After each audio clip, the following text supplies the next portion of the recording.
Before we get to my next guest on the Hawk Off the Press podcast, got a ticket giveaway because who doesn't like free tickets? I'll be giving 2 trivia questions, one right now on the podcast and the other in the Hawk Off the Press newsletter this week. If you get both right, you'll be entered to win 2 tickets to the November 20th Hawkeyes game against Illinois. So again, 1 question now, 1 in the newsletter. If you get both right, got a chance at tickets to the Iowa-Illinois game. So here's the question. What was the score of Kirk Ferentz's first bowl win? Again, what was the score of Kirk Ferentz's first bowl win? Now, instructions on how to submit your answer, along with the second trivia question, will be in this week's Hawk Off the Press newsletter. You can subscribe at subscribepage.com/Hawks. Hello and welcome to another edition of the Hawk Off the Press podcast. I'm your host, Gazette Hawkeyes reporter John Steppe. My first guest is someone probably a little familiar with our audience. Former Gazette reporter and longtime co-host of the Gazette's On Iowa podcast, now the Hawkeyes reporter at The Athletic, Scott Dochterman. Scott, thanks for joining me today. Hey, I'm happy to join you, John. I just do miss the studio in Cedar Rapids, but if there's a better solution, it's probably one in my basement right now in my office. Well, once we finish setting up the podcast studio in the new newsroom, I'll have to get you over there. So then you can get the authentic feel of it. Well, I tell you what, in the early days when Morehouse and I did it, we had some really interesting places that we would perform some of our podcasts. Just to take you down memory lane here a little bit, the second one we did, and I reference this one a lot, was in the car on the way back from Big Ten Media Days in 2010. And we were in the western suburbs. I'm driving like 80 and we're passing a digital recorder back and forth. And that's how we started how the On Iowa podcast was doing it that way. And then we just had a lot of different spots. I mean, we did it in his basement once after Iowa Football Media Day, and we were drinking during it. We celebrated the Cubs World Series victory with beers at the Gazette office in downtown Iowa City. And we did it the night before the Rose Bowl in Pasadena. We were actually in Los Angeles, California. So, we've done these podcasts, a couple hundred of them over time, and had a lot of fun doing it. Had some aggravating times with technology that Mark can certainly attest to. But I've always, that was one of my favorite things I've ever done in my career, was start the On Iowa podcast. And I do miss the camaraderie with Morehouse. At some point we'll hop on again together here and there. But, it all started in the Cedar Rapids Gazette. I'm impressed with the handing the digital recorder back and forth on 80. Like that's a true effort there from a makeshift technology standpoint. Yeah, that was actually 88 in the western suburbs. We're 88. I misheard that. We're somewhere not quite to Naperville, so we're not into the Aurora area quite yet. So it was dicey, 80 miles an hour on 88 and handed it back and forth. And, so we're talking about, this podcast may kill you and it may kill us too. But I always say once we, especially Big Ten Media Days, once Aurora is in your rearview mirror, it's all happiness from there. So. Well, looking at this last Iowa game, the good news for Iowa fans is probably that they'll only see David Bell at most one more time if he doesn't go to the NFL draft, because he's been an absolute Hawkeye killer, it seems. Yeah, I would say so. That probably is the understatement of the century here that I'm saying, by saying that he's a Hawkeye killer after he had 240 receiving yards. Yeah, 588, the most for any receiver against Iowa, I think, ever. I know certainly in the Ferentz era, from 1999 onward, I'd have to go check to see somebody else ruined their day 3 years in a row back in the 80s or something, but I don't think anybody did. It was really impressive to watch it, almost to the point of, if you're an Iowa fan, you're like, cover this guy. And in 3 years in a row, that's been the case. And he's gotten free every single time. And I know there was a little video, I think it was on Purdue's BTN feed, which was, Iowa fans shaking his hand going, please go to the pros next year. And I can't imagine that he won't. I mean, we just named our midseason All-American team at the Athletic, and he was first team. And he's as dynamic of a receiver as I've ever seen, and faced the Hawkeyes, especially this many times. And, there over the years, there have been Hawkeye killers, guys that just do, just like, please leave if you're an Iowa fan. James Hardy was one of them from Indiana. Jonathan Taylor was at Wisconsin, more recently, and Saquon Barkley was tremendous. And, there have been some defenders too, but I even Antoine Randall L, who was terrific. I don't think that's going back there a little bit. Yeah, it's 20 years, but man, he was good. If he was in today's world, he'd be a Heisman guy. But David Bell's is as lethal of a weapon against Iowa as I've ever seen. And I was kind of shocked rewatching the game, looking at all the single coverage with Matt Hankins. And I don't know about you, but it's hard to see whether Hankins was really 100% because he was getting beat in a way that you usually don't see Matt Hankins get beat. He was, and some of it was by design in some ways. And I think that's where it's a combination of just not physically being able to contain him, and then also not schematically changing up your defense to try to slow him down a little bit. And part of that was because of the lack of a pass rush. So when they started blitzing towards the end of the second quarter, because they couldn't get any pressure from their front four, that left one-on-one coverage, because that's really about all you can do. And I remember like the shallow cross he ran across the field. There's not a corner that can really keep up with it. I don't care, how fast you are. Maybe you can make the tackle, but Matt Hankins is really good. I mean, we had him as a second-team All-American. He was, I think, the second-rated corner in the country by PFF going into that game, and then he hurt his shoulder. I think it's I think where Iowa screwed up on this is I think you needed to have somebody jam him at the line of scrimmage, and then play zone after that, because they're really good at zone. But it was a little bit arrogant. It was a little bit like, okay, we've played some really good receivers: Ty Freivogel, Xavier Hutchinson, Jawan Dotson, Dante Demas before he got hurt. All those guys are terrific receivers, and they've held them in check for the most part. But yeah, Demas might have been a different story if he hadn't gotten hurt. That's true. He might have gotten 100 yards on him or something, and maybe even a breakaway from that. But there was kind of an arrogance in some ways in defense that, hey, we're going to play our defense. They're not going to be able to do this all day. He'll get his yards. He'll get some catches, but he's not going to kill us. He did. And at halftime, especially with Hankins, who was hurt, you could tell he wasn't the same. And without Riley Moss, that would have been the time to say, man, we got to do something a little different. They didn't.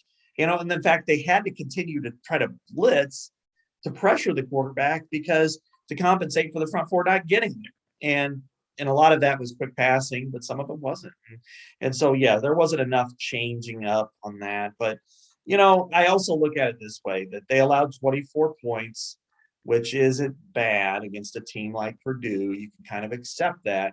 But we all knew at some point Iowa's going to have a game where it relies on its offense to win, not just its defense. Its defense is good, but once in a while, you're going to have, you're not going to have your best day on that side of the ball, or you're going to face an opponent like David Bell. You're not going to always get 4 interceptions. That's just not going to happen. And they didn't get any other than fumble out of bounds right before it hit the pylon. That was luck, by the way. I think it's really a matter of the offense needed to win that game 28-24, 31-24. It needed to score, and it didn't. And that's where my concern is with this team right now. It's defense will be fine. They'll figure out a way. They'll get better up front. They'll do all the things that Iowa does over the years and to get better on defense and improve as the season goes on. Next week will be like fighting a Zamboni, but I think, but offensively they've got to do something, and they got to do something almost drastic at this point, because you can't win a championship this way. And maybe the West Division, but that's really hollow in some ways, considering being ranked number 2 in the country. You've got to be, you've got to put yourself in a better position. And it doesn't help too. This offensive line is not the best offensive line unit that Kirk Ferentz has seen. Where you look at the inexperience there, they just got beat at the line of scrimmage, and you usually don't hear those words when it comes to Iowa's offensive line getting just flat out beat, but they were.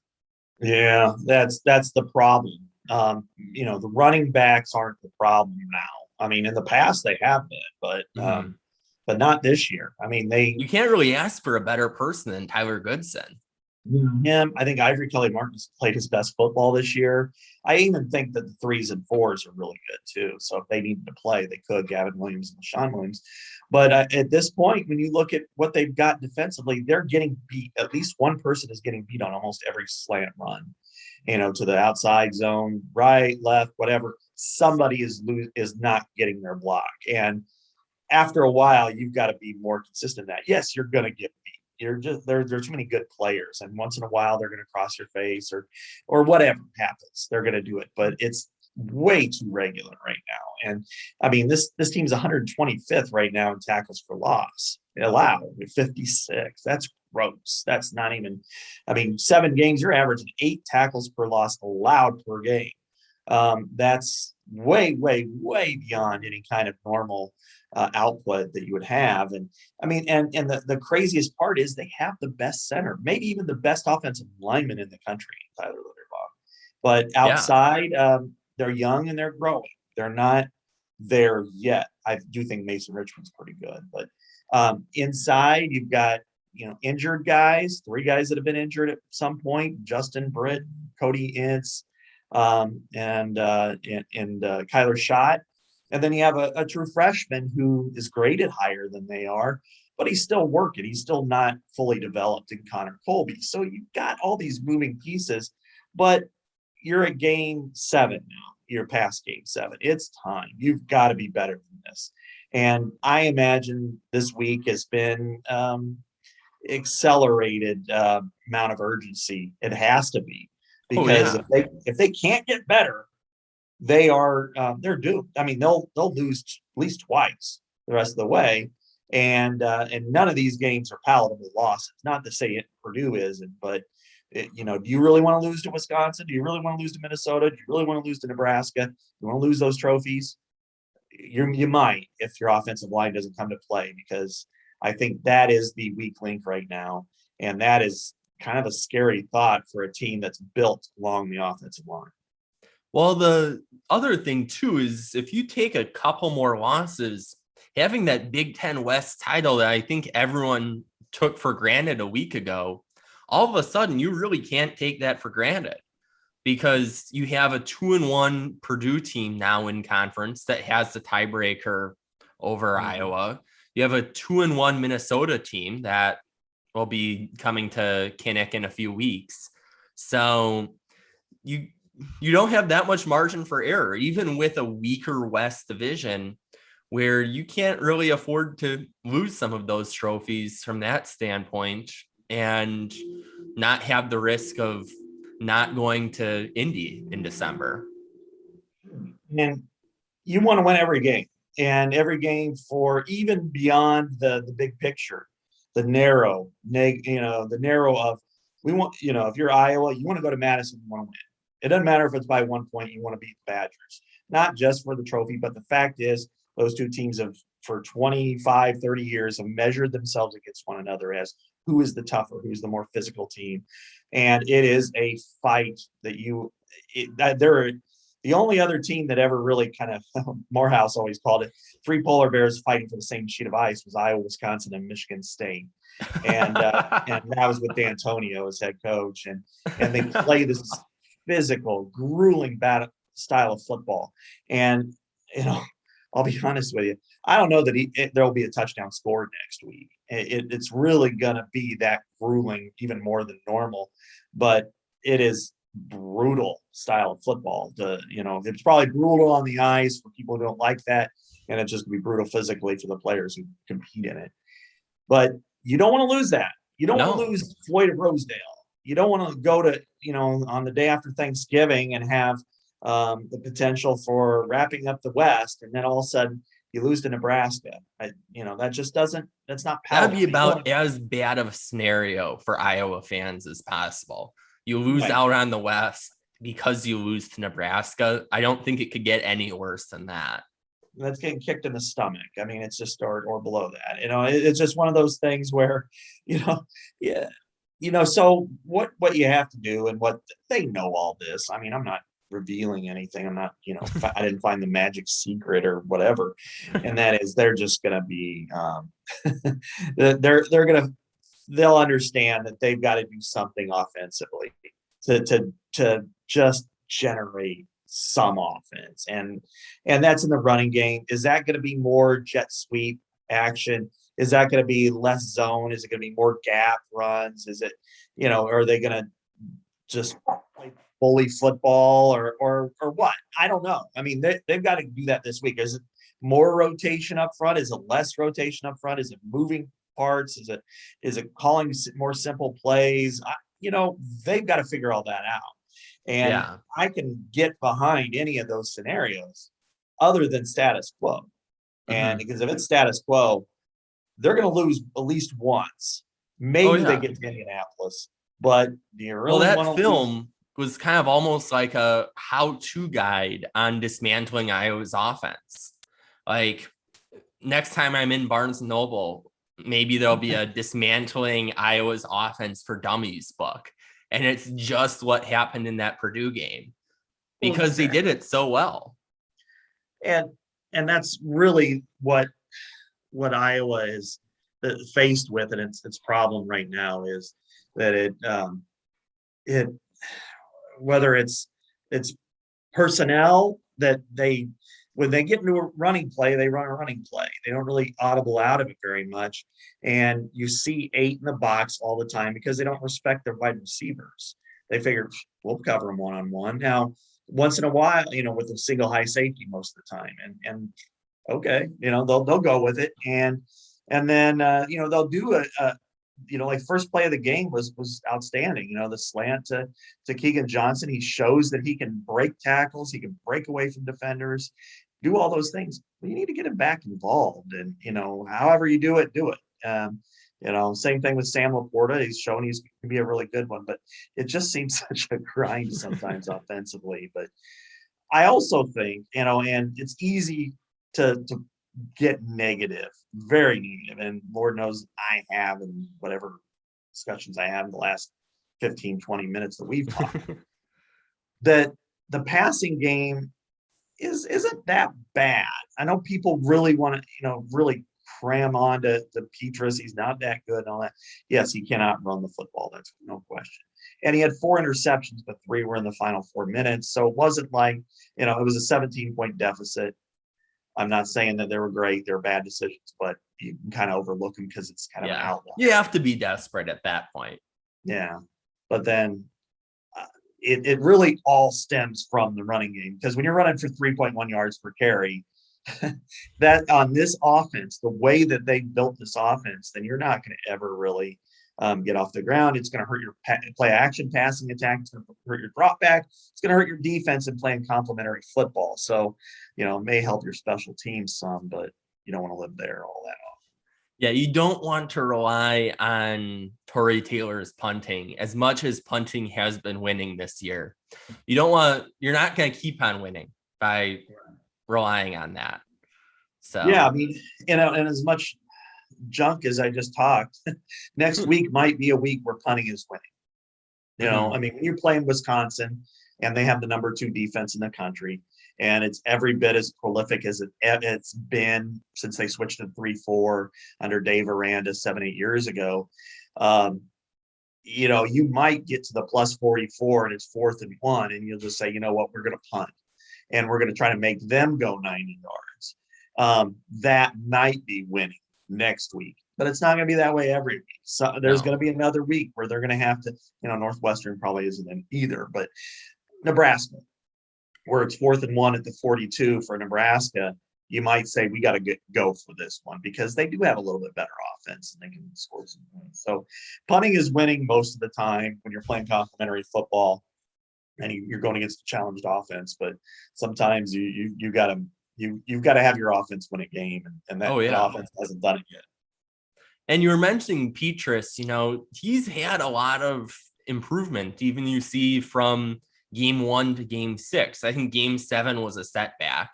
But when you look at just his completion percentage, it almost is a constant upward trajectory there, where I think he's still sometimes forcing a couple passes. I think we saw that with that first interception that he had right away, where put too much on that. It's kind of a tight space anyways. But, he's better off than probably any other Big Ten West quarterback. Which probably says something. Well, not Aiden O'Connell after last week. That would be probably the one exception, but it probably does also say a lot about the Big Ten West. Yeah. Well, you could go with a lot of these guys. I mean, Aiden O'Connell's been really good. I would say Adrian Martinez has had a lot of moments, and Tanner Morgan's been really inconsistent, but at his highs, he's really good. I mean, like the first half, he was 14 of 15 against Nebraska, and he showed it a couple of years ago that he could be really good.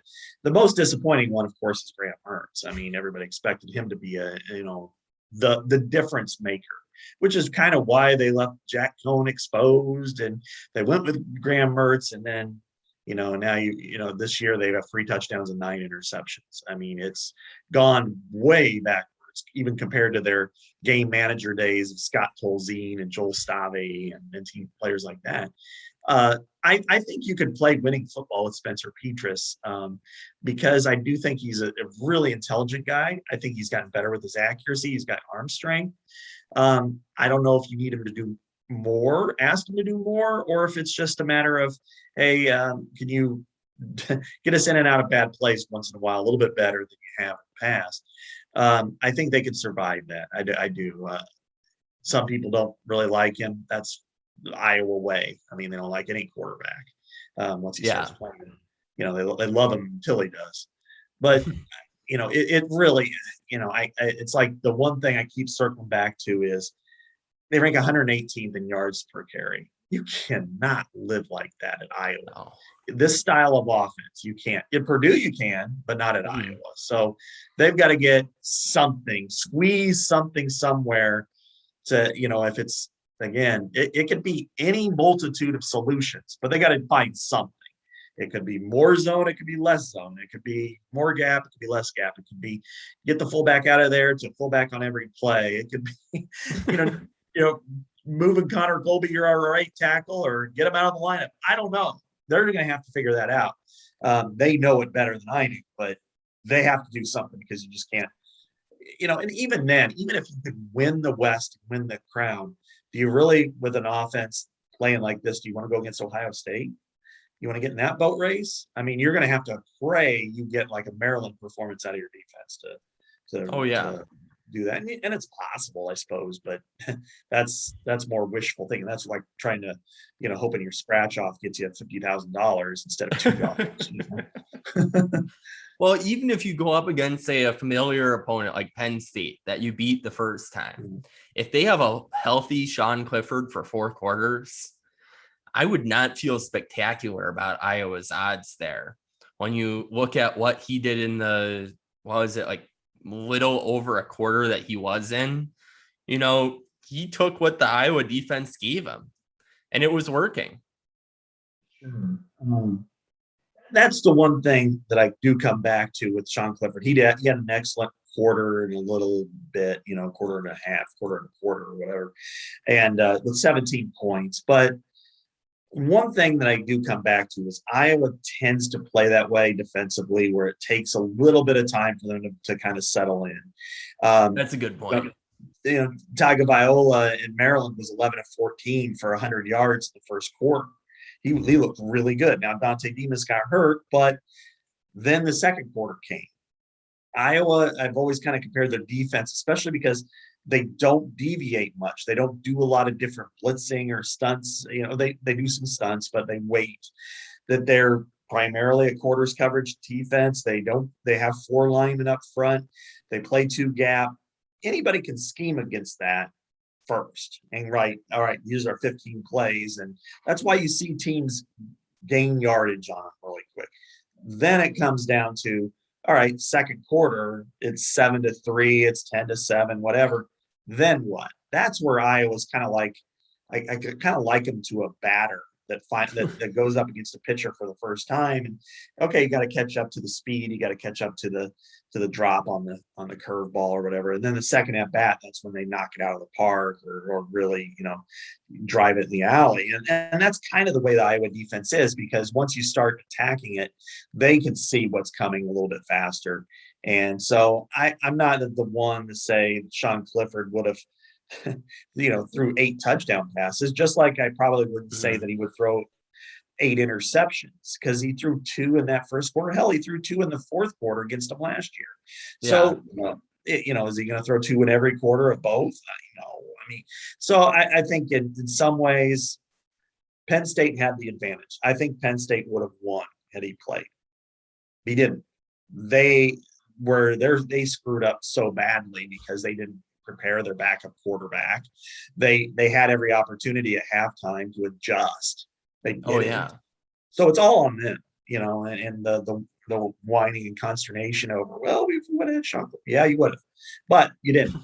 So what do you do? It's the game of football. You had a 14-point lead when he left. Why didn't you stop Iowa? Why didn't you force turnovers? Why didn't you do all the things you need to do to win that game instead of but? So I don't know. I think Penn State's the second best team in the East. Michigan pretty close with it, but I think it's Ohio State in the East. Yeah, that seems they just have the most talent there. That really makes sense that'd be the likely Indy opponent. So we'll see soon enough on that. The Clifford being out, well, what would have happened? It's kind of not too far off from the Purdue, what would have happened if Riley Moss would have played. You kind of wonder, okay, would that have been better defense with David Bell?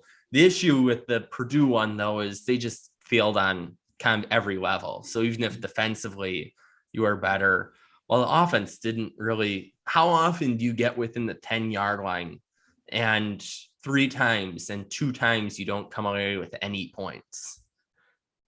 That's probably the best scenario for Iowa after that loss. Because, I saw it in like 2018 when they lost 38-36 over at Purdue. And it was like, it was a defensive failure that day because they had 2 freshman corners, Riley Moss being one of them, that just got torched the whole game. And there was nothing they could do about it in some ways. This one, the beauty of it is that everybody failed. So everybody has to take a bite of that sandwich and swallow it and figure out what's wrong. And that's, the defense did not play up to its capabilities. They missed a field goal, which is rare for Caleb Shudak, only a second one. And really that's his first miss because the first one was a bad snap. And then the offense, you were gifted a great punt return. You were gifted a great kick return. You were gifted a fumble that went out of bounds right before I crossed the goal line. You were gifted, 2 sneaks. I was kind of, when you think about it, that was kind of the perfect scenario for the day when you try to sneak on 3rd and 2 and you get 1 yard, and try to sneak on 4th and 1, you get 0. It's like, do not trust your offense to get 1 yard in a regular play. You have to always keep going back to this. And so I think in some ways that it's just all fitting that everybody collectively has to learn from it. I think they can. And I know that's, coming off a loss, it's always this way. You just immediately jump to the negatives. This team sucks. I've seen some really bad Iowa performances, and they've come back and just look dynamic the next time. Not necessarily through the air or anything, but just great. 2016 comes to mind. when they went to Penn State and they gave up 599 yards, lost 41-14, it was bad. It was as bad as you can ever imagine. They got the daylights kicked out of them. And then they were supposed to play Michigan, which was number 2 in the country at Kinnick. And so they hadn't allowed, I don't know, it was just some really obscene defensive numbers. And then they come back to Kinnick and Iowa wins 14-13, and you look like Iowa's offensive line, counting the tight ends, there's like 4 walk-ons versus this elite level defensive unit. And they're throwing bombs and they're winning a lot of plays up front. This team's going to come back. It's going to come back physically. It's going to come back mentally. It's going to win some games. It's going to look good doing it, just like it did against Iowa State, just like it did against Penn State when it came back from 14. Indiana, Maryland. It's going to have some of these performances, but I think the thing is you see the flaws and you understand that they've got to elevate those flaws. So I hate feeling like I'm negative on this, but the positives are there. And when this team's playing at a high level, it's one of the best teams in the country, no question. Oh, yeah.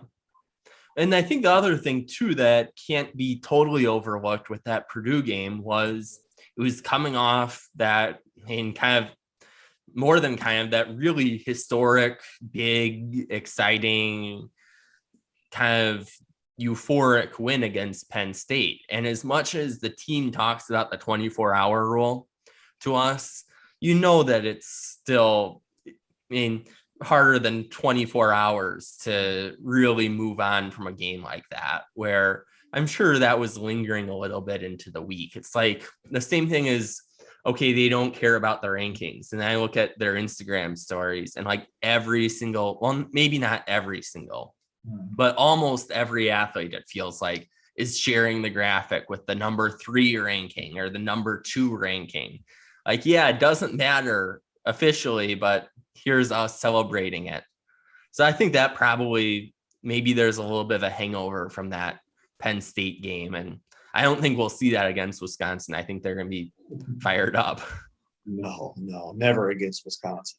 This team will never let down against Wisconsin. And even though they've kind of flipped roles to where, to like 2014-ish, Iowa was playing Wisconsin, they, just like Wisconsin now, they still have hopes of winning the West, but it's probably unrealistic.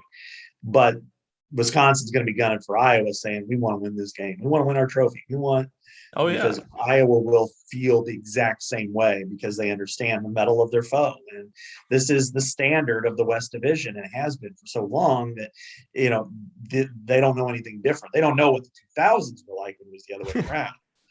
But maybe it will be from the future. I do think more than anything, I think there might have been an emotional letdown for this team.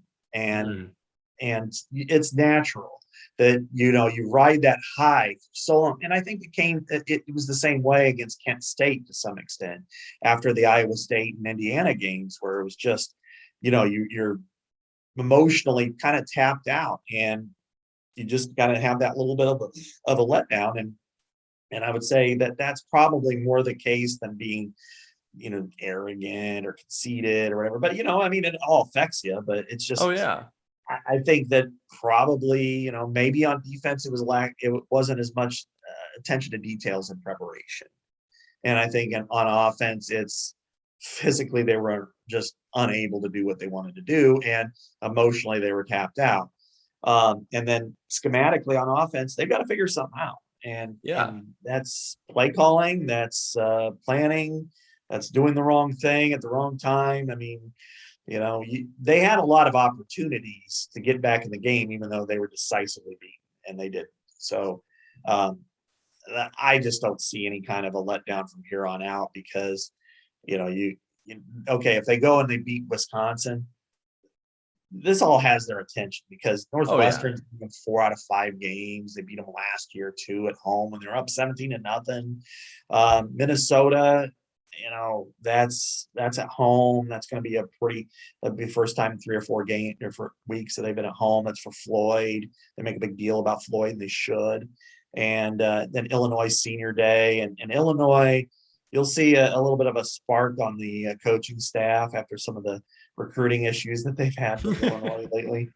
and then going to Nebraska. If they've got something at stake, they can't afford to let down. And they also know that Nebraska is looking for something positive, and that they are a pretty good team. They're just making a lot of stupid mistakes at the wrong time. And what better way to cap their season, even if they don't get to a bowl game, than saying, okay, we got Iowa, we beat them, we took the trophy, we finally got past that mean old team to the east, and we knocked them out of the divisional hunt, or we knocked them out completely from the playoff hunt. Maybe they still win the division, but they're not going to go to the playoff. I think that's something that they'll be cognizant of. All those are all border foes, so they'll be up for them.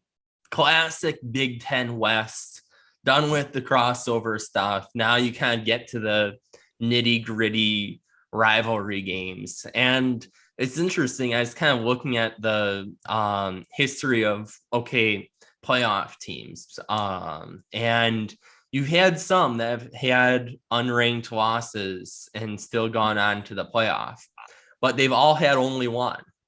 You've never had a team to lose multiple unranked games be in the playoff. So it's a pretty slim margin for error to even have any shot at that. I think ESPN is giving them right now a 4% chance of that happening. And that's with like a 4.2% chance of winning out. So that's basically their path to possibly having that. But I think New Year's Six is probably still a very realistic conversation to have at this point.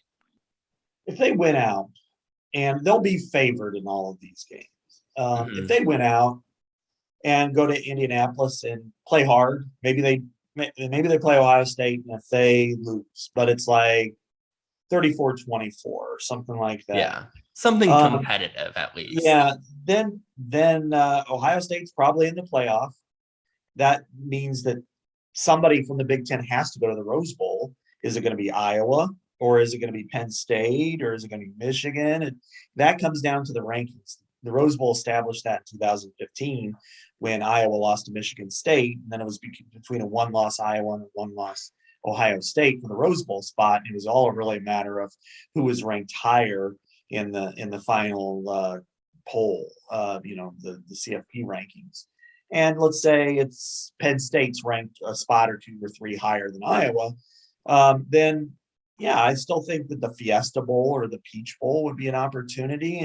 And all things being said, I mean, if you go play, let's say Notre Dame in the Fiesta Bowl, that's all right. I think you'll take that. Now, granted, you want to win a championship, because how many people, shove it up Kirk Ferentz's nose all the time because, well, you haven't won a championship since 2004, and Hayden won 3. Well, that was such a different era. I mean, there was one long division, 10 teams, and they had and 2 of them they were tied with 2 losses and tied for the league title.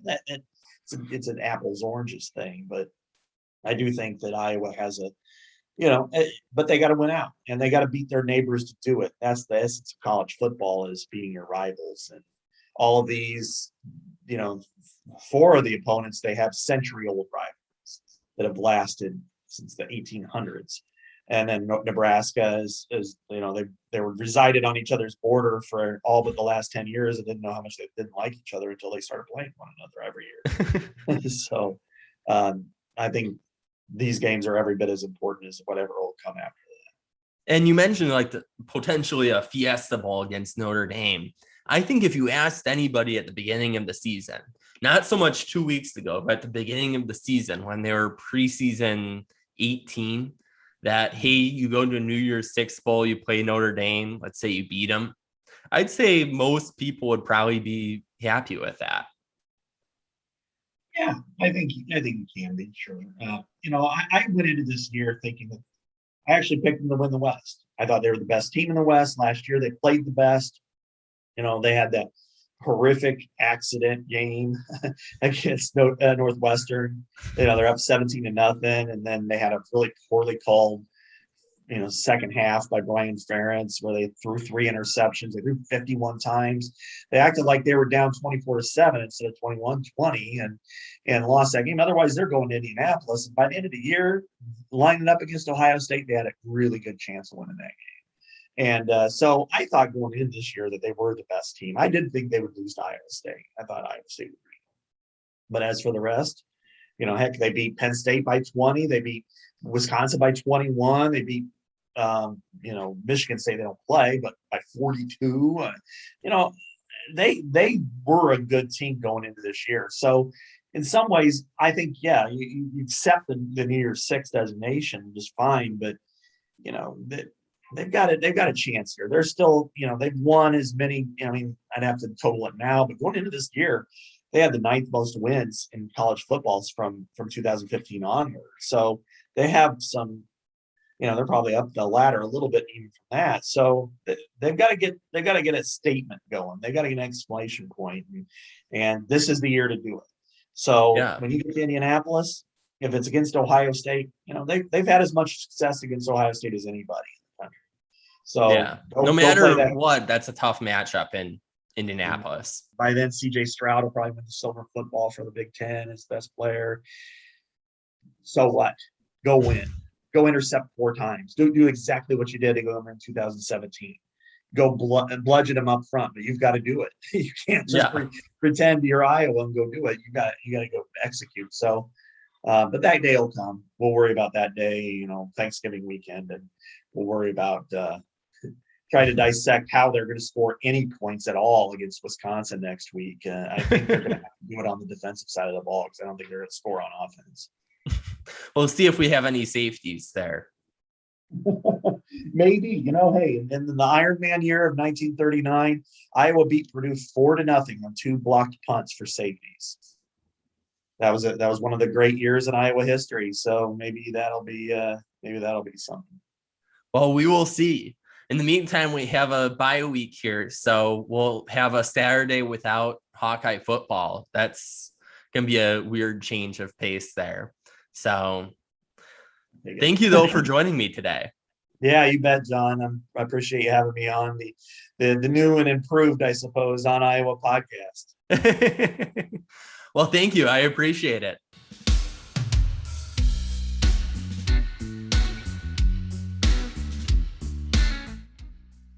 My next guest on the Hawk Off the Press podcast is Lisa Cellucci, the head coach of the Iowa team that remained undefeated this weekend, the number 1 ranked field hockey team. Lisa, thanks for the time today. Thanks so much for having me on, John. I appreciate it.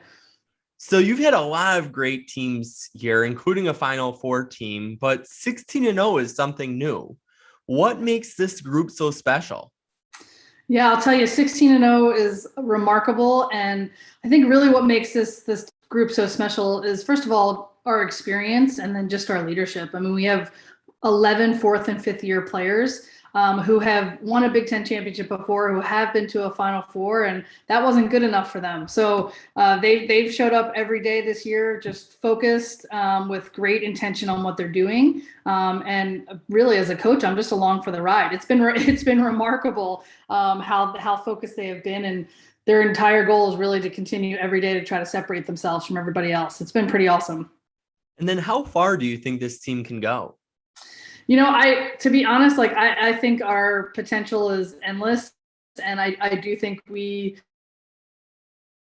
absolutely can compete for a national championship and play in the Final Four. It's, you never want to jinx anything. And I think what has really led to some of our success already is that we've really stayed grounded and just taken a game at a time approach. Because if you look too far ahead, you can get into some trouble. And we're surrounded by a very talented Big Ten conference, and there's some fantastic Division I field hockey teams. So on any given day, anybody can win. But I think if we show up and we play our best hockey, we have a potential to be playing in that national championship game. It seems like you're going through this gauntlet here with the Big Ten, where it's like one top 10 team after another top 10 team. What was it now? I think 8 of your wins of the 16 have been against top 10 opponents. Yeah. What's it been like going through that difficult of a schedule? Yeah, we actually really like it because it gets the team's attention. So, every game's going to be a battle, and we've always typically played very tough schedules, but I'm just really proud of the Big Ten Conference because we've always been probably the number 2 conference in the RPI, and the ACC has seemed to trump us for a while, but we've really stepped up this year, and all of my colleagues and those teams are doing a great job. And our team, this Iowa field hockey team, they get up to play the Michigans and the Rutgers and the Marylands and the Penn State. So, as much as I want to say it's stressful and it's tough, we'll take it all day. So I don't think we'll play another game that's outside the top 10, top 12. And speaking of Michigan there, going back to last Friday, quite the environment there, 1,200 plus people at Grant Field. What was it like getting to play in front of that kind of environment? Yeah, I'll tell you, I've been a part of Iowa field hockey for 25 years, a player and a coach, and I've never seen an environment like that at Grant Field. Actually, on my official visit is when Iowa broke the NCAA attendance record. So that was the last time I'd seen anything like that. But just the other student athletes and coaches and fans and how rowdy they were. I mean, they gave our team energy in some really tough moments. And to see them storm the field at the end, I've never seen that in a field hockey match. It was unbelievable. And I mean, one of the greatest memories that we'll have on Grant Field for sure going forward. Yeah, I can't thank everybody enough. They were like truly the 12th man. Did you see that Lisa Bluter was one of the people to storm the field? I did, and I did it. Lisa Bluter and Jan Jensen and all those wrestlers and the women's basketball players and the baseball players. And I'll tell you, I ran into Lisa Bluter a couple hours after the game at a restaurant, and she got the entire restaurant on their feet, cheering number one. So she was super into it. She said she loved rushing the field. And I mean, those are just the type of people that we work with at Iowa. And I couldn't be more thankful for everybody's support. So does this mean now that you have to storm the court at Carver Hawkeye this season? That's what we said. I told her that. I said, I'm ready. I am ready to storm the court. I don't know if we'll storm the wrestling mats because that might be a little scary. But yeah, I mean, we're definitely our team. We will be there loud and proud at all these events because everybody's doing it for us for sure. And now it seems like you have a little bit of a break here before you finish up regular season play. What's kind of the focus here during this 12-day break? Yeah, I think the break couldn't have come at a better time for us. Just last weekend, it was exhausting emotionally and just physically for our team. And, the season's been quite of a gauntlet. So we're just going to give them a couple extra days off. We had Monday and Tuesday off this week. We'll get back to practice tomorrow. And really, this week, the focus is going to be on us. Some of those small details that we need to clean up just with our individual defense, how we're finishing in the final third. And then as soon as we hit Saturday, we're going to, do some inter squad scrimmaging so we can simulate a game day. And then everything will be prepped towards Northwestern next week. But it's nice to be able to breathe, to not have to travel, and just to get some recovery too going for the girls. What was it like then last weekend finally playing from behind? Yeah, I'll tell you, I kept telling my coaching staff, I never said it to the team, but I'm like, we're going to play from behind. It's going to have to happen. And we had been leading up to a lot of practices, really practicing those situations, player down, pulling the goalkeeper. And we did execute it really well. I think, put a different type of pressure on us than we've had yet this year. And that's a really good thing because certainly we're going to be in situations in the postseason, I'm sure, where we have to play from behind. So I thought the team handled it really well, which was first and foremost the most important thing. They stayed poised. And they never thought they were out of the game, which is, from a coaching perspective, that was awesome. And then kind of unusual too with a shootout. That was the first time I had seen a field hockey shootout before. Yeah. What goes through your mind as a coach during that process? Yeah, I'll tell you, it's a relatively new thing. I mean, we used to be penalty strokes and they changed it a couple years ago. And that was only the second time ever we've been in a shootout. Last year against Michigan, that was the first time. So it was kind of, we were familiar with them, but really the biggest thing is, your list of, we have 7-8 players who we know we'd want in that lineup, and then just making the decision of, what's the order going to be, who's going to go first. And then giving Grace McGuire, our goalkeeper, a couple of words of, hey, keep your footwork, here you go. This is what you need to look out for. And she was unbelievable. Sounded like you had a little bit of a nervous moment there as she was pumping up the crowd there. Yeah. Grace definitely feeds off of the others, which I think is great, but I wanted her to stay locked in, and I knew she was, but I told her just like, hey, make some eye contact with me. Like, let's go, stay in this, don't get too high right now, because she still had a couple shootouts to go. And yeah, she did a great job. She was super poised, and man, she was very mobile too, which was awesome. And it seemed like the defense ahead of her in that game too was really impressive, where it took Michigan until I think it was the second half to have a shot on goal even. Yes, and that was our game plan. Really was to deny Michigan opportunities, because they have some fantastic goal scorers.